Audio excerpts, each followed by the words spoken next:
بسم اللہ الرحمن الرحیم۔ السلام علیکم ورحمۃ اللہ وبرکاتہ۔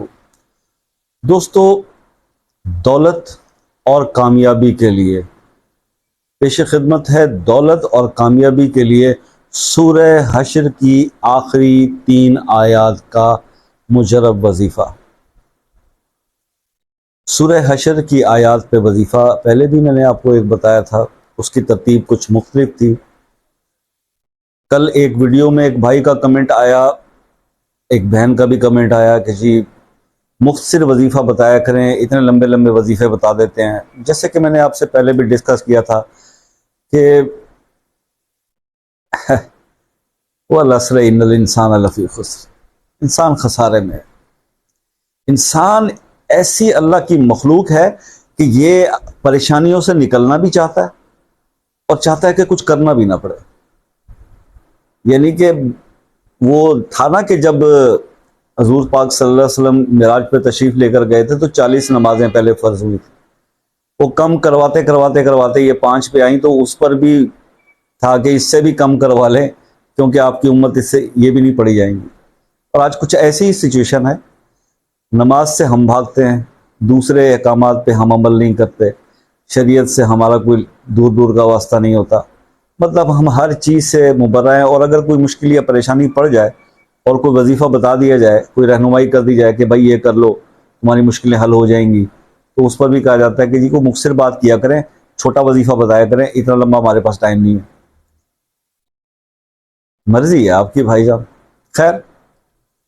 سورہ حشر کی آخری ان 3 آیات کے بارے میں ایک صحیح حدیث جو ہے وہ میں آپ سے پہلے بیان کروں گا۔ حدیث کا مفہوم اس طرح سے ہے کہ آقا دو جہاں حضرت محمد مصطفیٰ صلی اللہ علیہ وآلہ وسلم نے یہ فرمایا کہ جو شخص صبح کے وقت سورہ حشر کی آیات، یہ آخری 3 آیات، اعوذ باللہ السمیع العلیم من الشیطان الرجیم 3 بار پڑھ کر ایک بار یہ آیات پڑھ لے تو وہ 70,000 فرشتے اس دن شام تک اس بندے کے لیے مغفرت کی دعا کرتے ہیں اللہ پاک سے۔ اور اگر اس حالت میں اس کی موت واقع ہو جائے تو اس کا جو درجہ ہے یا اس کا جو مقام ہے وہ شہداء کے برابر ہے، شہیدوں کے ساتھ اس کا حساب جو ہے وہ ہوگا۔ اور اسی طرح سے اگر کوئی شخص رات سٹارٹ ہونے پہلے شام کو اگر یہ مطلب وہ پڑھ لیتا ہے 3 بار اعوذ باللہ السمیع العلیم من الشیطان الرجیم اور ایک بار سورہ حشر کی یہ آخری 3 آیات پڑھ لیتا ہے تو پھر 70,000 فرشتے صبح تک اس کی مغفرت کے لیے دعا کرتے ہیں۔ اور اگر اس رات کو اس کی وفات ہو جائے یا وہ فوت ہو جائے تو اس کا حساب جو ہے وہ شہداء کے ساتھ ہوگا۔ یہ پہلے یہ حدیث بتانا اس لیے ضروری تھا تاکہ آپ کو سورہ حشر کی آخری 3 آیات کے بارے میں جو احکامات ہیں، جو حکم ہے یا جو حدیث کے مطابق اس کی اہمیت ہے وہ اجاگر ہو جائے، پھر آپ کو وظیفہ سننے اور اس کو کرنے میں جو ہے وہ ذرا تھوڑا سکون ملے گا، اور آپ کو یہ احساس ہوگا کہ یہ وظیفہ ایک بہت ہی پاورفل آیات کا جو وظیفہ ہے جو میں آپ کو بتانے جا رہا ہوں، اور مختصر عمل ہے، وہ اتنا لینتھی اور طویل وظیفہ نہیں ہے۔ اس کے کرنے سے ہوگا کیا کہ اگر آپ یہ وظیفہ شروع کر لیتے ہیں تو اس کو آپ 11 دن کر لیں یا 21 دن کر لیں، یہ آپ پر ہے۔ انشاءاللہ یہ 11 یا 21 دن جب آپ اس عمل کو کریں گے تو آج اپنے پاس جو دولت کے معاملات ہیں ان کو بھی نوٹ کر لیجئے گا، اور 11 دن کے بعد اپنی کامیابی، سکسیس اور جو بھی کام میں رکاوٹیں آ رہی ہیں ان کو 11 دن کے بعد یا 21 دن کے بعد اسیس کر لیجئے گا۔ آپ کو بہت نمایاں اور واضح فرق جو ہے اس میں وہ خود بخود نظر آ جائے گا۔ تو وہ کیا کہتے ہیں نا کہ آپ کو مطلب کرنے سے ہی پتہ چلے گا کہ اس کے کیا اثرات ہیں۔ حدیث جو ہے وہ میں نے اس لیے سنائی تاکہ آپ کو کرنے سے پہلے یہ اندازہ ہو جائے کہ یہ کتنی پاورفل آیات ہیں جو ہم پڑھنے جا رہے ہیں۔ تو یہ عمل ہے مغرب کی نماز کے بعد کا، کہ آپ مغرب کی نماز کے بعد جب آپ نماز سے فارغ ہوتے ہیں تو وہیں بیٹھے ہوئے آپ نے ایک بار درود ابراہیمی پڑھ لینا ہے۔ ایک بار درود ابراہیمی پڑھنے کے بعد آپ نے 41 بار سورہ حشر کی آخری 3 آیات جو ہیں ان کو آپ نے پڑھ لینا ہے 41 ٹائمز، اور اس کے بعد آپ نے اپنے مقصد کے لیے جو بھی آپ کے دل میں خواہش ہے دولت کی ہے، کسی کام کی رکاوٹ دور کرنی ہے، جو بھی ہے وہ آپ مانگیں گے اللہ پاک سے، اور اس کے بعد 3 بار پھر درود ابراہیمی پڑھیں گے، اور یہ اسی طرح سے آپ نے پیٹرن رکھنا ہے 11 دن تک۔ اب دوسری بات اس میں یہ آتی ہے کہ جو حدیث جس سے میں نے آپ کو پہلے اس کی بیان کر دی ان آیات کے بارے میں، تو اس حساب سے اگر دیکھا جائے یہ عمل تو ہے مغرب کے ٹائم کا 41 ٹائمز پڑھنے کا، لیکن اگر آپ اس کو ڈے میں بھی مطلب صبح میں بھی ایک بار اگر پڑھ لیں تو حدیث کے مطابق دیکھو یار ہماری زندگی کا کوئی بھروسہ نہیں ہے۔ یہ اگر آپ سوچ رہے ہوں کہ ابھی تو میری عمر 25 سال ہے یا 30 سال ہے یا 40 ہے، میں نے بہت جینا ہے، تو یہ کوئی عمر کا جو ہے نا کوئی پتہ نہیں چلتا، آج نہ جوان کا پتہ چلتا ہے نہ بوڑھے کا پتہ چلتا ہے۔ تو کم از کم یہ کتنا ایک آسان سہولت والی چیز ہے کہ اگر آپ یہ آیت ہی صبح و شام ایک بار پڑھنا شروع کر دیں تو پھر آقا دو جہاں جو ہے وہ خود رحمت للعالمین خود آپ کو حدیث کے اندر اس چیز کی شیورٹی دے رہے ہیں کہ اگر اس دن انسان کی وفات ہو گئی تو اس کا جو مقام ہوگا وہ شہداء کے ساتھ ہوگا، اور 70,000 فرشتے اس کی مغفرت کی دعا کرتے رہتے ہیں۔ تو یار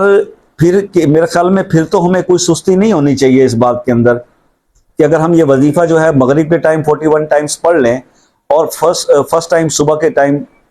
فجر کی نماز کے بعد صرف ایک بار 3 بار اعوذ باللہ السمیع العلیم من الشیطان الرجیم پڑھ لیں، اور اس کے بعد ایک بار یہ سورہ حشر کی آخری 3 آیات جو هو اللہ الذی لا الہ الا هو، یہ آپ ایک بار پڑھ لیں بس، تو اس دن آپ کا کم از کم وہ دن تو اس طرح سے سیکیور ہوگا کہ خدا نہ خواستہ کچھ ہو جائے تو بھی آپ کا فائدہ ہی فائدہ، اور فرشتے اگر آپ خیریت سے رہتے تو 70,000 فرشتے جو آپ کا سارا دن آپ کی مغفرت کے لیے دعا کریں گے، تو اللہ پاک فرشتوں کی دعا تو رد نہیں کرتا ہے بھائی، تو کم از کم وہ دعائیں آپ کو جو ہے آپ کے آخرت کے لیے بہت زبردست چیز ثابت ہوں گی۔ تو یہ ایک وظیفہ اس حساب سے میں نے آپ کو بتایا کہ ایک تو کرنے میں آسان ہے، کوئی اتنی مشکل ٹاسکنگ نہیں ہے، نہ اتنی زیادہ تعداد ہے، چند منٹ کا ہے، یہ آپ کر لیجیے، اور اتنی لمبی ڈیوریشن کا بھی نہیں بتا رہا، صرف آپ 11 دن اس کو کر لیں یا زیادہ اگر آپ کو بہتری نظر آتی ہے نا، میں آپ کو پھر وہی بات کہوں گا جو میں پہلے ہر وظیفے کے اندر کرتا ہوں کہ دوستو اگر آپ کو بہتری نظر آتی ہے، آپ کو جیسے میں کہہ رہا ہوں اس طرح کے اثرات نظر آتے ہیں، شرطیں تو وہی ہیں کہ 5 وقت نماز پڑھنی چاہیے، گناہوں سے بچنا چاہیے، اور وظیفہ شروع کرنے سے پہلے 2 نفل صلاۃ التوبہ بھی پڑھ لیں اور صلاۃ الحاجت بھی پڑھ لیں اور یہ وظیفہ شروع کریں، تو ہو نہیں سکتا کہ آپ کے حالات میں وہ تبدیلی نہ آئے جو آپ سوچ رہے ہیں، جو آپ چاہ رہے ہیں، وہ تو ضرور آئے گی۔ اب جب وہ آپ کو بہتری نظر آ جاتی ہے تو پھر مجھے بتائیے کہ یار ہمیشہ دیکھیے ڈاکٹر سے آپ دوائی لاتے ہیں نا، تو اس دوائی کو ڈاکٹر چینج کر دیتا ہے جو آپ کو اثر نہیں کر رہی ہوتی۔ آپ پہلے بہت سارے وظائف پڑھ رہے ہیں، اگر تو وہ دیکھیے وہ بھی اللہ کا کلام ہوں گے، وہ بھی کسی بزرگ کے بتائے ہوئے ہوں گے، پہلے تو آپ اپنی وہ اسیسمنٹ کر لیں کہ وہ جو ہم وظائف کر رہے ہیں وہ کیوں اثر نہیں کر رہے، کیا ایسا تو نہیں کہ جو ہم نے بات سوچی تھی، جو ان بزرگ نے بتائی تھی کہ آپ نے ان احکامات کی بھی پابندی کرنی ہے، اس کے بعد وظیفہ آپ کا اثر کرے گا، تو پہلے آپ ان کی پابندی تو شروع کر دیں، کیا پتا آپ کے وہی وظائفی کام کرنا شروع کر دیں بجائے اس کے کہ آپ نیا شروع کر دیں۔ تو اس لیے یہ عادت اپنی ہمیشہ کے لیے چھوڑ دیں، جو آپ وظیفے شروع کر کے بیچ میں چھوڑ دیتے ہیں آپ اپنا نقصان کرتے ہیں۔ آپ کو چاہے کوئی بتائے یا نہ بتائے کہ آپ نے شاید یہ سمجھا ہوا ہے کہ یہ بس ایک کھیل ہے ہمارے لیے کہ بس یہ وظیفہ شروع کر لیں، پھر دوسرے کا سنا وہ وظیفہ شروع کر لیں، اس طرح آپ اپنے آپ کو ایسے مسائل میں جکڑ لیتے ہیں جس کا حل معذرت کے ساتھ میرے پاس بھی نہیں ہے، پھر اللہ کی ذات ہی ہے، ٹھیک ہے نا، وہ گائیڈ۔ اور ایسے بہت سارے بگڑے ہوئے کیس ابھی تک بھی میرے ساتھ رابطے میں، بہت پریشان ہو جاتا ہوں کہ ان کا حل کیسے کروں۔ انہوں نے خود اپنے حالات کو اتنا الجھا کے اتنا بگاڑ لیا ہے کہ بس اللہ ہی ان کے لیے کوئی بہتری کرے۔ تو ان کو سب سے پہلا مشورہ میرا یہی ہوتا ہے کہ خدا کے لیے سب کچھ چھوڑ دو یار، تمام وظائف چھوڑ دو، صرف استغفار کرو اور درود پڑھو، نماز کی پابندی کرو، کچھ اپنے آپ پہ رحم کرو، سمجھے نا، اتنا بوجھ آپ نے اپنے اوپر پڑھ کے ڈال دیا ہے، اور اتنا وزن آپ اٹھانے کی آپ کی طاقت نہیں تھی، اتنی روحانی قوتیں آپ برداشت نہیں کر سکتے جتنا آپ اپنے اوپر طاری کر لیتے ہو۔ تو اس چیز کا خیال رکھیں، ملتے ہیں نیکسٹ ویڈیو میں، اجازت دیجیے، دعاؤں میں یاد رکھیے گا، اللہ حافظ۔